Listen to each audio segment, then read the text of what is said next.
ব্যাপারটা এমন না যে আল্লাহ লিখে রেখেছেন বলে আপনি বেছে নিচ্ছেন। যেহেতু আপনি এটাই বেছে নেবেন, তাই আল্লাহ আগে লিখে রেখেছেন।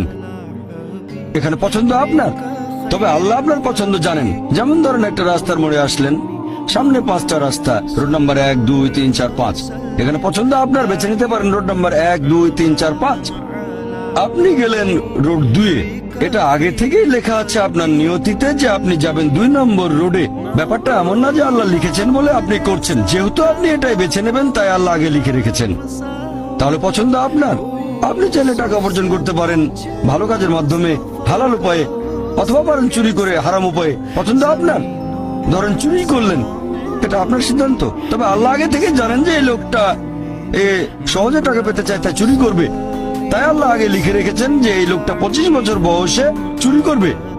এখানে দোষটা কার? দোষ আসলে আপনার। তবে আল্লাহর আছে ইলমে গায়েব, তাই তিনি আগেই লিখে রেখেছেন।